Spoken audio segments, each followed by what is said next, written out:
Hello students, we all know that stress is generally defined as any event or situation that poses risks to our physical, social or psychological well-being. Research has proved that stress has both indirect as well as direct connections to disease. Today we are going to understand some health-related problems which have direct relations to stress. We will be discussing three health-related issues. The first is peptic ulceration, the second are sports injuries, and the third is asthma. First, we go on to a lesser heard disorder, that is peptic ulcers. A peptic ulcer is an ulceration involving the gastric mucosa and other deeper structures in the gastrointestinal tract.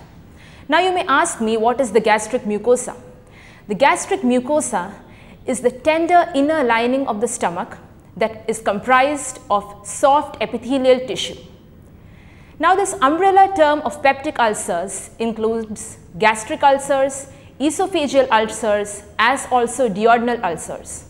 Now how do we differentiate between these three types of peptic ulcers? They can be differentiated on the basis of where exactly they occur within the gastrointestinal tract. Say for example, a gastric ulcer usually occurs on the lesser curve of the stomach, and as a rule only one ulcer is present. Similarly, duodenal ulcers, as the name suggests, are often associated with a scarring of the duodenum. Now the duodenum is the smallest or shortest and the first part of the small intestine. And the main function of this part is the absorption of the food we intake. And as compared to gastric ulcers, duodenal ulcers are often chronic and they are difficult to heal also. Now the third type is esophageal ulcers. Again, as the name suggests, it occurs in the distal esophagus. Esophagus is the tube through which food passes from the pharynx to the stomach.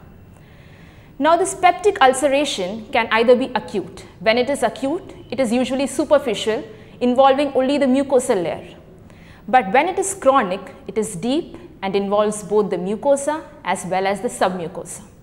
Another interesting fact is that peptic ulcers are more common in men, that is 4 times more common in men as compared to women. Now we go on to the symptoms of peptic ulcers. One major symptom of peptic ulcer is abdominal pain. It can be epigastric or during the meal, and this is especially the case in gastric ulcers because more gastric acid is released in the stomach when you eat. When it comes to duodenal ulcers, this abdominal pain occurs 2 or 3 hours after you have taken your meal. This is because it takes 2 or 3 hours for the food as well as the acid to pass on from the stomach into the small intestine. Now typically ulcers tend to heal, they again recur, and so the abdominal pain may also subside for a few days, then you may again have abdominal pain, and again this process goes on. Another symptom is bloating and a feeling of abdominal fullness, also nausea and vomiting, a loss of appetite as also a loss of weight. One major symptom, especially in chronic cases, is hematemesis or a vomiting of blood. Either it can occur directly from the gastric ulceration because it has become too chronic or eroded, or it may occur due to the damage to the esophagus during severe vomiting. Another very severe symptom is melena or foul smelling feces, black tarry feces.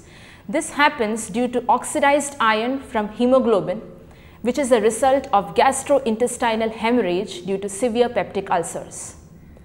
Now in rare conditions, especially when the peptic ulceration is extremely severe or chronic, there can be perforations in the gastric or duodenal sectors. Perforations, in other words, means that there will be a puncture or a rip apart of the stomach or the duodenum. Another severe phenomenon which can be observed is the penetration of organs which are adjacent to the gastrointestinal tract, and in severe cases, stomach cancer can also be a possible outcome. Now that we have seen what peptic ulcers are and what are the major symptoms of peptic ulcers, we will go over to what are the major causes of peptic ulcers. Research has revealed that the major cause of peptic ulcer is the bacterium Helicobacter pylori. It is a major causative factor for nearly 60% of gastric ulcers and almost 90% of duodenal ulcers. Now, what is the action of this bacterium? This bacterium, Helicobacter pylori, causes a chronic inflammation in the antral mucosa. This chronic inflammation results in chronic active gastritis. Active gastritis either results in an increase or a decrease of gastrin in different parts of the stomach. In places where the secretion of gastrin is increased, there is a corresponding stimulation and an increase in the secretion of gastric acid. Now, when the amount of gastric acid increases in your stomach, it directly erodes the tender inner lining or the mucosal layer, and peptic ulcers are produced. Also, this gastrin creates an acidic environment in the stomach due to the excess secretion of gastric acid. And this bacterium, Helicobacter pylori, actually thrives in an acidic environment, leading to a further aggravation of peptic ulceration. Now we come to a second possible cause of peptic ulcers. These are drugs. Drugs, especially non-steroid anti-inflammatory drugs that inhibit cyclooxygenase, also corticotrophin, adrenocorticoids, and most glucocorticoids. Drugs such as dexamethasone and prednisolone include these properties, and an intake of these drugs, especially in high quantities, can lead either to a development or an aggravation of peptic ulceration. A third cause is hereditary factors, hormonal factors, personality factors. For instance, you have a very aggressive, irritable personality or type A personality patterns, as also environmental factors, especially stress.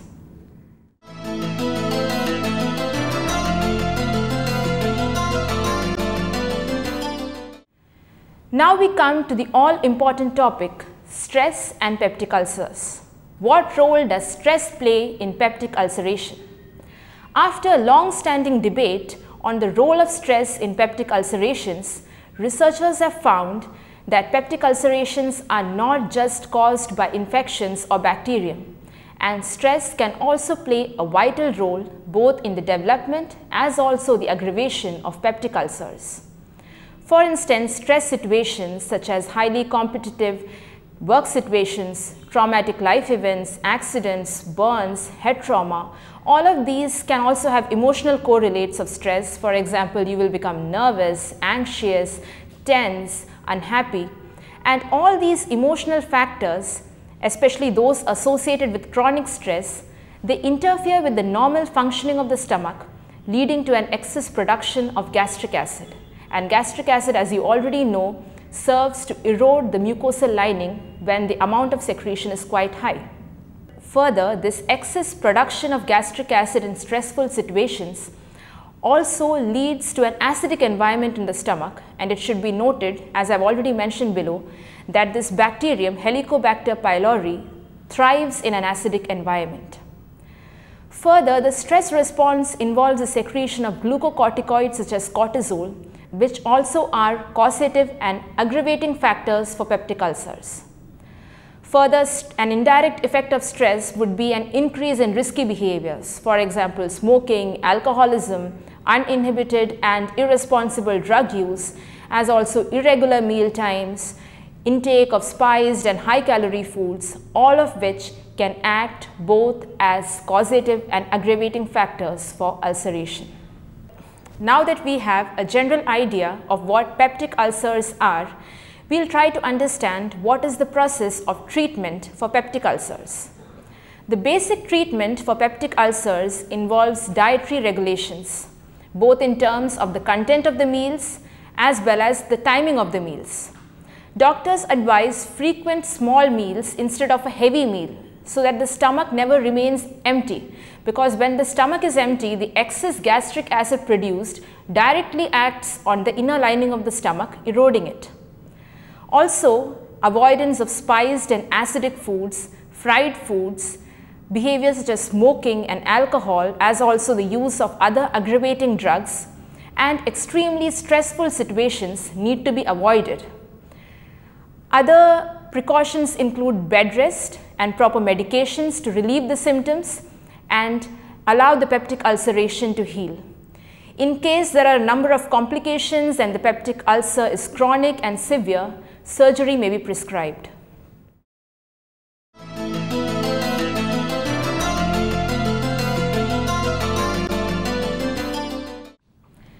Now we come to the second disorder or the second health-related issue that we are discussing today, especially in relation to stress.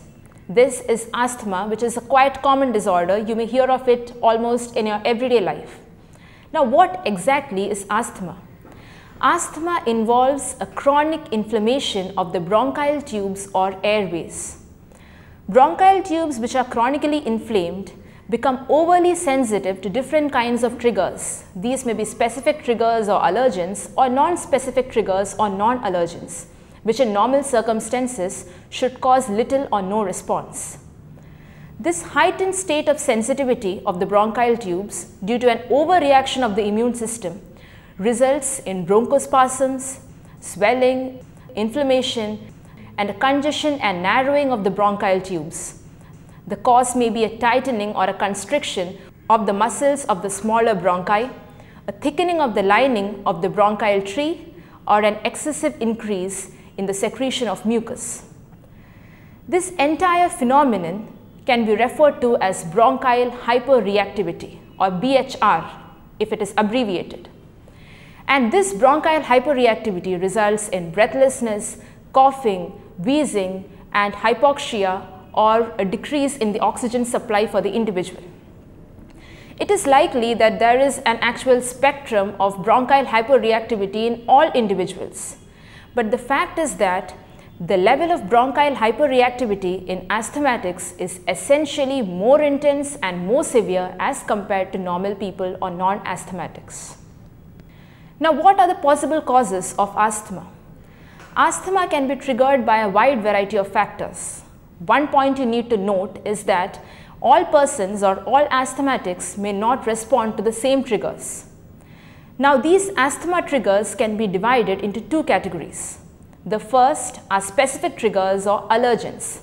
These may involve seasonal pollens, plant spores, dust mites, animal hair, food items such as cow's milk, soy, nuts, peanuts, insect parts, additives, sulfides, or it may also include industry or work-related agents such as latex, epoxides, and formaldehyde. Non-specific irritants or non-allergens which can lead to asthma can include respiratory infections such as viral cold, bronchitis, drugs such as aspirin, non-steroid anti-inflammatory drugs, and beta blockers which are generally used for heart patients. Food additives and tobacco smoke can also be possible triggers.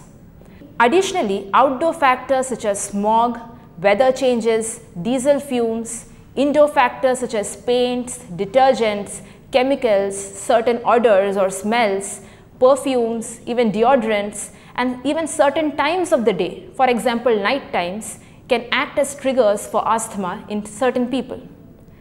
In addition, gastroesophageal reflex disorder, exercise, especially when it takes place under cold and dry conditions, chemicals, dusts, gases, and essentially emotional factors such as crying, yelling, laughing, excessive anxiety, and anger can act as potent triggers for asthma. Heredity may also be another factor that can lead to the development of asthma, because you usually find that more members in a particular family have asthmatic symptoms. When asthma develops in childhood, it may actually be related to other diseases such as hay fever or urticaria, that is hives, and the symptoms of child asthma usually decrease towards adulthood. Now, what can be the possible treatments prescribed for asthma? One treatment may be breathing exercises, as also the use of bronchodilators which dilate the bronchial muscles and bronchial tissues, as well as the use of steroid inhalers. But one major factor is there are a number of preventive measures that we can apply if we want to escape asthma attacks. This would include trying to keep yourself away from potential triggers, as also maintaining a very de-stressful environment.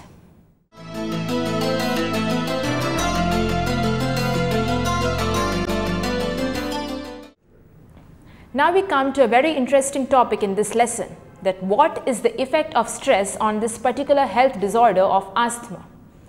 Now, stressful situations are accompanied by emotional responses such as anxiety, anger, frustration, irritation, emotional outbursts such as crying and yelling. And all of these serve to be potential asthma triggers. Further, this very stress of facing an asthma attack or having an asthma attack in different situations, for example, a job interview or in a social situation such as party, can actually trigger an attack in itself. Further, when we are faced with extremely stressful and traumatic situations, we may engage in responses such as crying. Now, these responses lead to an increase in mucus secretion, and the breathing becomes more difficult as the bronchial tubes become even more congested. In addition, stress plays an important role in the weakening of the immune system, and the immune weakening results in an increase in the individual's vulnerability to a number of infections and diseases and a number of triggers which can actually cause asthma.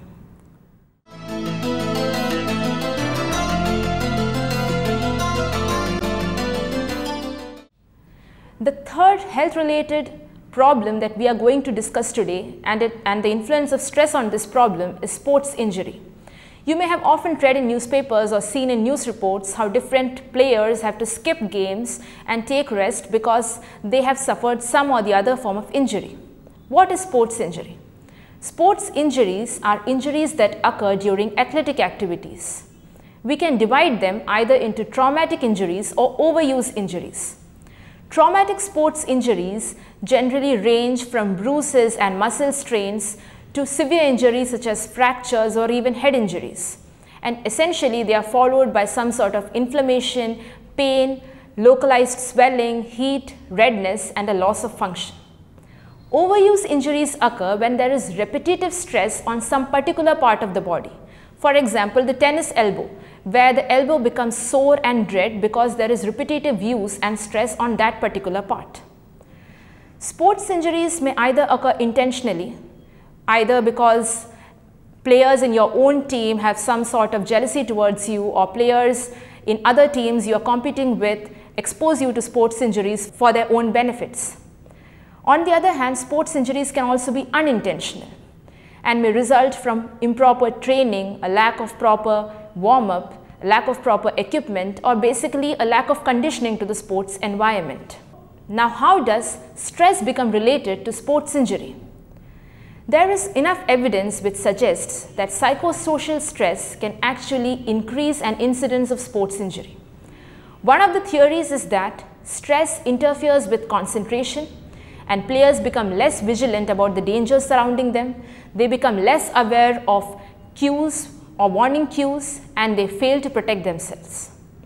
A second theory says that the extreme physical arousal that accompanies stress combines with the natural physical arousal, which is a part of a competitive game, and this actually increases the muscle tension, and as a result your muscle coordination decreases and there is a greater chance of you being injured. For example, if a college student is performing in a game and at the same time he tenses about other factors such as exams or low grades or some other family problems, there is a greater chance that his concentration will be diverted and there is a greater chance that he would be injured. Athletes who have a history of playing under chronic stressors, as also a large number of stressors, and athletes who have lesser social support in the form of family, friends, and significant others are more likely to experience sports injuries. The stressors that exist for sports person may be the same as they exist for us. These may include stressful life events, daily hassles, life changes, fewer coping skills or fewer coping resources, and so on. In addition, there may be certain particular stressors which exist for sports persons. For example, the pressure of high expectations both on a family level, a social level, and even on a personal level, as also the tension of being role models for others, of being ideals for others. All of this combines to create a large number of stressful situations for the sports person. And we can see that in many cases, they react with anxiety, depression, they may even develop eating disorders or substance abuse. Many a times, coaching decisions which are made in the favor of a game can actually put the players at risk. For instance, a coach may feel that a player should continue to play even though he is injured, because actually pulling him out will be detrimental to the team result, but it may lead to an aggravation of the already existing injury in the player. Young athletes and children are at a particular risk for sports injuries because they have differing levels of physical and emotional maturity even at the same age. Also, children in particular may try to exceed their performing abilities because they try to compete with their peers and create an impression on others.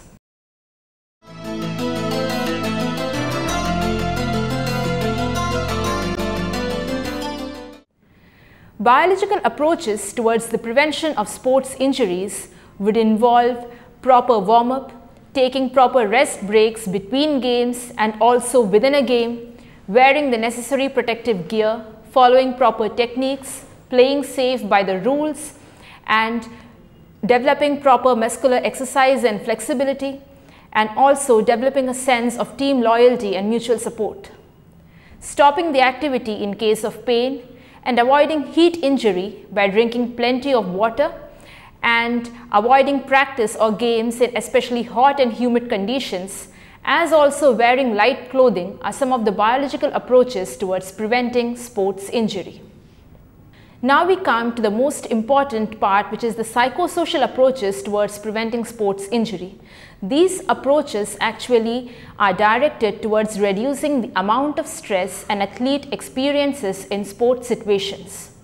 These may include developing positive emotions when you go onto the field and clearing yourself of negativity and negative emotions such as the fear of performing well or an excessive spirit of competitiveness which actually turns out to be negative, as also removing emotional feelings such as anxiety, anger and fear during any competition. A healthy way would be to develop a spirit of healthy competition, as also visualizing positive and successful performances throughout a game. Other factors can be developing a sense of team loyalty, developing a mutual support system within the players and within the team so that each player becomes a support system to the other, developing mutual relationships of respect between the coach and the players, as also building up of other support systems such as friends, family members and significant others. The pressure to win no doubt can cause significant anxiety, and this is more when players are children. So we should give a special understanding to players when they are children, because we should understand that they experience a great deal of pain and anxiety and they are not as emotionally and physically well equipped to deal with it as adults. Further, young athletes and even children should be encouraged and judged on the basis of the amount of hard work and effort that they put in, and should not be excessively criticized or punished just for losing a game. Of course, it is true that in any sort of game, winning is important, and his performance causes the team to lose a number of times. Criticism naturally may arise. What we have to focus on is that the criticism is healthy and it helps the player to grow, rather than insulting him or making some kind of derogatory comments. Because we must always remember that the game is no doubt important, but there is nothing more valuable than a human being. So in today's chapter, you got an overview of what peptic ulcers are and what is the impact of stress in the causation as also the aggravation of peptic ulcers. Also, you got to know what asthma is, what are the causative factors for asthma, what are the possible treatments for asthma, and how stress can interfere with the occurrence of asthma. And for those of you who are sports persons, you also got to know how sports injury occurs and how stress is a major factor in the occurrence of sports injury. And this is something which you can take to your practical life. Make sure that whenever you go onto the field, you have a positive frame of mind and you also have a spirit of healthy competition.